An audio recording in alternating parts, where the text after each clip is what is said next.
Coming up at 8:48 on this Thursday morning. Weather, obviously, top of mind here for the next day and a half. Well, I mean, it's top of mind a lot of times, right? But specifically for the active weather pattern that we've got today and tomorrow. Clouds are rolling in this morning as the storm system starts to take shape. Here's a look from Bartlesville. Those sun peaks are starting to fade away that you've had earlier. Gathering place, it's primarily an overcast look. Now, there could be some sun breaks at times, but that will become pretty minimal as we head through the day with clouds continuing to take over.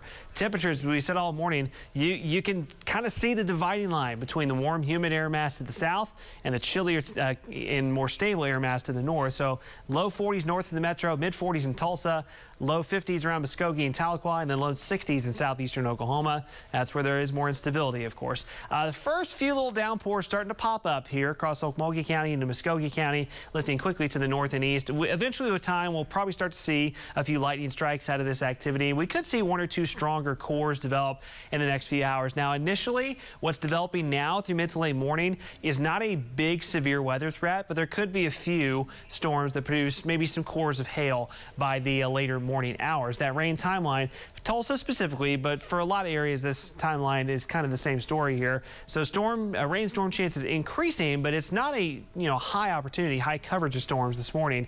Later this afternoon and especially into this evening, that's when rainstorms become pretty likely, and some could be locally heavy. Those severe weather threats are mostly focused into this afternoon and early to mid-evening, and particularly across southeastern Oklahoma. So once again, the storm zone, this really hasn't changed much over the last few days. Further north, severe threats are lower, not zero, but lower. Mainly a hail threat with any severe storms that happen near Tulsa. But then anywhere kind of in the yellow-orange shadings, Henrietta, Eufaula to Lake Tenkiller to the south, McAllister, Wilmington, Poto. All modes of severe weather are a possibility in these areas, which include wind, hail, and even a few tornadoes. Again, in southeastern Oklahoma, particularly this afternoon to this evening. Flooding becomes the main risk by later tonight. So that's why there's a flood watch in effect in these teal-shaded counties.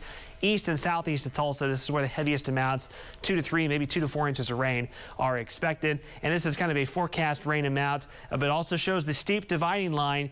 Yet again, where we really need the heavy rain is north and west of Tulsa. And yet again, that's where the lighter amounts look to be. When you get to Pawnee, Osage County, maybe even Washington County, rain amounts likely going to be less than an inch. We're hoping for at least some good downpours, but it's just trending that way where it's lighter to the north and west and much heavier to the south and east. And Tulsa's right on that line where we could be an inch or two of rain in Tulsa, but some may have less than that.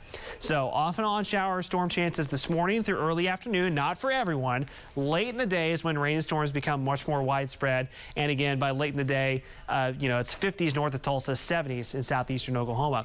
Storms could be relatively intense through the afternoon near and south of I-40. Later tonight, 9-10 o'clock, the severe weather threat more or less is pretty much out of most of the state, but we still have areas of rain redeveloping. Some of this quite heavy into tomorrow morning, and that little wraparound band tomorrow morning, there could be some snowflakes mixing in with that, but we're not expecting anything major, and we should see some sunshine clear back in Friday afternoon. One more little thing to remind you about tomorrow morning as that last round of rain moves through, the winds will be howling, northwest wind gusts 35, 40 miles per hour, if not stronger, early tomorrow morning as the last round of rain moves through. So that's not exactly going to be super pleasant this time tomorrow morning. Again, tomorrow afternoon, a wind starts to relax and some sun starts to return. And then that sets us up for much better weather over the weekend. Saturday, lighter winds and pretty pleasant. And then it's back into another taste of spring Sunday and Monday.